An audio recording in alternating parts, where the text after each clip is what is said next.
Jurisdiction of courts. What do you understand by the jurisdiction of court?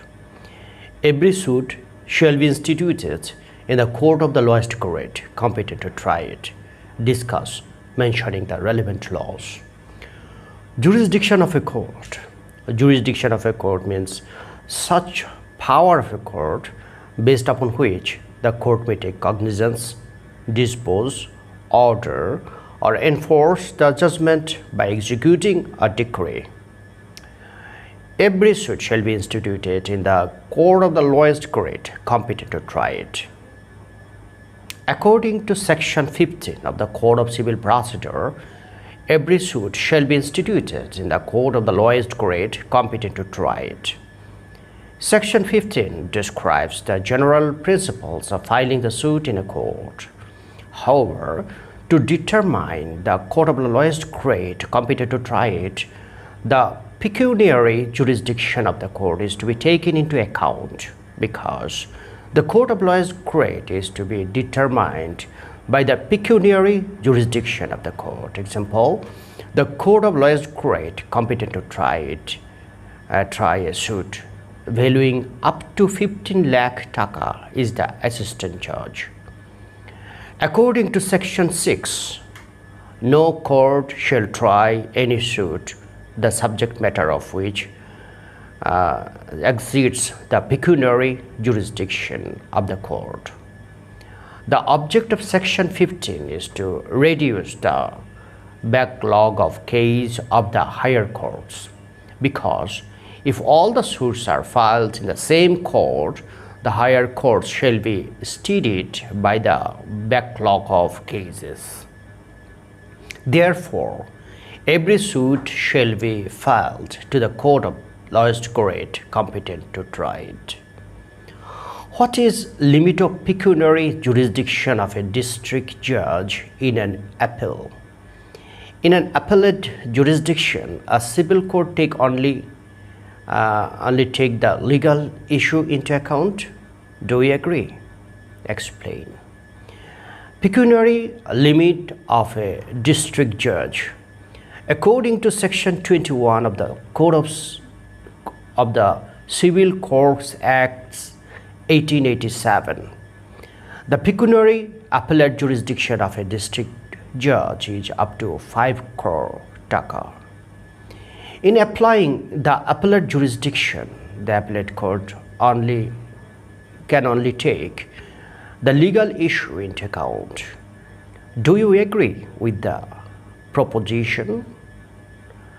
Appellate jurisdiction. I do not agree with the statement that in applying the appellate jurisdiction, the appellate court can only take the legal issue into account, because the appellate court can take into account the legal issue along with the factual issue, because Section 107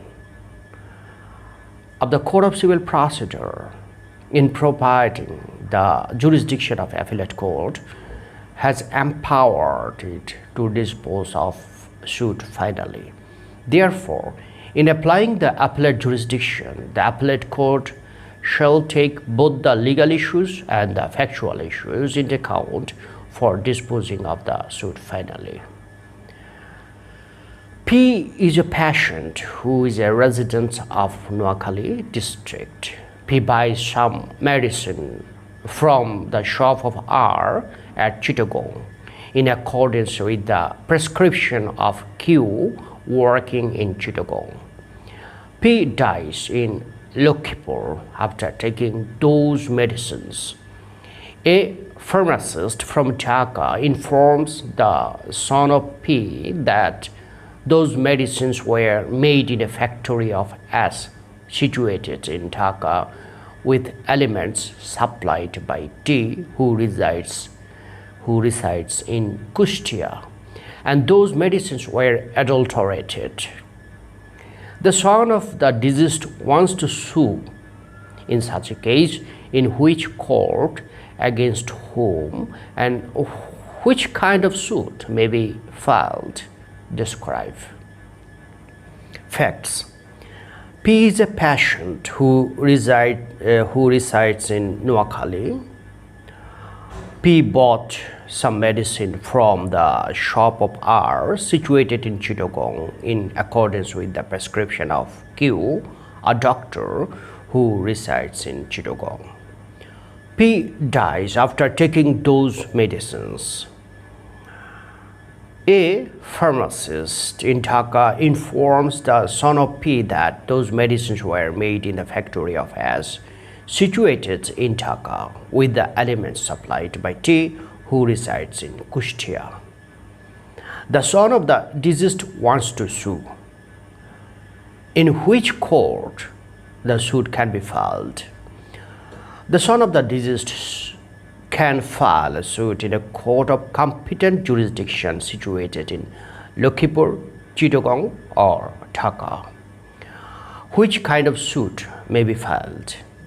According to Section 19 of the Code of Civil Procedure, a suit for compensation may be filed. Against whom the suit may be filed? The plaintiff may file a suit against Dr. Q, the seller of the adulterated medicine R, the producer of the adulterated medicine S, and against T for supplying adulterated goods. Relevancy of my answer. According to Section 19 of the Code of Civil Procedure 1908, a person can sue for compensation where the cause of action arises, or if the defendant resides in the territorial jurisdiction of another court where he resides, or where he does business, or where he works for gain, the plaintiff may sue for compensation in any of the two courts. Therefore, the son of the deceased can sue in Lakhipur because his father died there, that is, the cause of action arose there, or in Chittagong, where the Dr. Q works and the seller of the medicine R works, or in Dhaka, where S produced the medicine, or in Kustia, where the supplier of the adulterated goods T resides. As in this suit, more than one person shall be the defendants. Section 20 of the Code of Civil Procedure is relevant here. According to Section 20, where more than one defendants reside in different areas, the suit may be filed in any court where any of them resides, does business, or works for gain. However, in such case, the prior permission of the court or the consent of other defendants is necessary. Thank you, viewers.